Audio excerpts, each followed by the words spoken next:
bloody name is Fitchett, Oscar Fitchett. My name's Gary Bradshaw. And welcome to our review for the 1985 James Bond film, A View to a Kill, which was directed by John Glen. This is his third film in a row. And in this film stars Roger Moore in his last ever James Bond role, and Christopher Walken as Max Zorin. And now the plot of A View to a Kill, according to IMDb, is an investigation of a horse racing scam leads 007 to a mad industrialized who plans to create a worldwide microchip monopoly by destroying California's Silicon Valley. My thoughts on A View to Kill. This is probably the best soundtrack we've probably got in a film because I just like them orchestrated. Yeah, so and so. So I like that sort of orchestrated music, but I think that's the only best thing about this film. I dislike this film because it's so slow paced. I think we've got a better baddie compared to like we've seen a lot of this baddie compared to like the last couple of films. I enjoyed them. I think he was good in the part. Christopher Walken, yeah, his character was good. The Bond girl, right? Stacey. I think we found the worst Bond girl in the marathon so far because she just does your head in. She just goes, "Oh, James! James! James! James!" That's all we got from her, basically. Whenever Stacey says James, take a shot. You remember that drinking game that I suggested on one film, I can't remember which one it was, about take a shot every time a car crashes that isn't James Bond? Yeah, do the same thing, kind of, but drink responsibly, remember that. But we're not promoting it, but we should do it. That's a drinking game. Yeah, I think we've got the worst Bond girl of the franchise so far. I don't think we're going to get any worse than this. If we do, well, James Bond, what do you call him? Roger Moore. Main actor. You can really start to tell he's getting so old in this film. You just can. So that's a bad thing now because, well, it's a good thing as well because we're going to see the next guy who played James Bond, Timmy Dalton. Good thing this was his last one. Yeah, I'm glad it was his last one because I was starting to get a bit fed up of him. Story was a bit naff. Because one minute we get to see horses, then we get to see destruction. At least we don't get to see flipping Russia and America this time. At least Popped in at the very end, mind. At the very end, yeah. It was more like, hey, you were a KGB agent. Yeah. Now here is a medal, Festival's kind to a non-Russian citizen. Yeah, at least they make friends now at this point, but I don't think it's the last we see the Russian and American relationship. I like how the Brits are in the middle of all this. The cinematography was okay. Not the best as the last film, or the other films. No scenes popped out for me. So yeah, this is a weak film. It's okay. It's not the. It's tolerable. Let's put it that way. It's not the worst. It's tolerable. You can watch it, but you will get bored watching it. I'm going to summarise this film simply as this. If you replace Roger Moore with Rowan Atkinson, we have Johnny English 3. This was stupid. We have reached the bottom of the barrel in terms of James Bond films, ladies and gentlemen. If we get worse than this, I don't know what we've come to. This is by far the worst Bond film that I have seen. First of all, we got Roger Moore I don't even know what he's doing in this film. He doesn't feel like Bond anymore.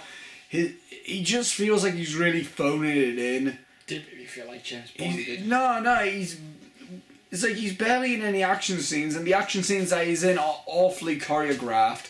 Specifically, the fight scene he had in the house with the Bond girl is in it as well, and he fought off two guys with a shotgun, which wasn't filled with shotgun shells. That was awfully choreographed. It was horrendous. Bad fight scenes in general. I think the entirety of this film, like, the script was originally meant to be a Bond parody, but then, like, maybe MGM found the script and thought, hey, maybe we could try to make this an actual Bond film. Guess what? It works better as a Bond parody than it does a Bond film itself. Christopher Walken as Zorin might be my least favourite villain of this entire franchise. Not because he was, like, forgettable or anything. Believe me, he wasn't forgettable.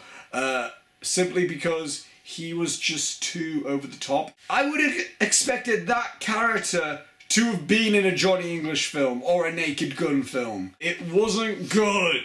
It wasn't good. Some of his motives felt they just didn't feel right. They felt weird and just out of the ordinary. Even for a villain, it felt stupid. The Bond girl, Stacey, I will say this, she was very attractive. She's nice to look at, and that's the biggest compliment I can give her in terms of her ability to be a Bond girl, because she felt extremely forced into the film. She didn't feel like she should have belonged. She felt like she was literally just shoved just so Bond could have someone to kiss at the end of the film. That's all it felt like. Now, when I said in the last Bond review that I would like a different story than just a nuclear war thing or like a blinking, military thing, when I said I wanted something different, I meant I wanted something more interesting, not a horse racing scandal. We need the MI6 to take care of a horse racing scandal.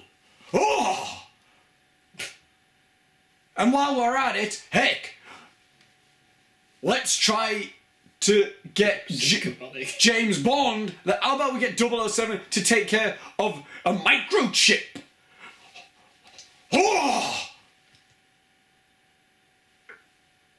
When does any of this sound like a good spy plot? It doesn't. The only way it would sound like a good spy plot, I'm repeating myself, if it was in a Johnny English film. The only way that this would sound like a good idea is if it was in comedic intentions. And I know Bond's it's not necessarily the most serious franchise, but for God's sake, have some dignity and be somewhat serious. Okay? You're the biggest spy name. Don't cock it up. Yeah, basically. We've reached rock bottom in terms of James Bond. We've had an aging James Bond. An aging man. Like a guy who can't do fight scenes that well, playing James Bond very poorly. Okay, that's not Bond. We barely got, there's no big action set pieces in that pop out of my mind. It is literally, I think Ian Fleming turned over his grave when this film came out. He must have done. It's long, it's boring, it's the same length as Octopussy. Octopussy is pretty fast paced. Oh my god, I felt like I was getting dragged through a mud trail. It felt like old man Roger Moore just grabbed me and just started dragging me through just a mud trail. It was horrendous. Good points? Okay, here's the good points about this film. The theme by Duran Duran's a good song. I like that song, it's a pretty good song. And the actress who played Stacey is very attractive. Those are my positive points about it. But do you know what you can do to experience the positivity about this film instead of watching this film? You could simply YouTube the song Duran Duran, A View to a Kill, listen to that, and just Google search images of the actress. That's all you need to do to experience the best parts about this film, okay?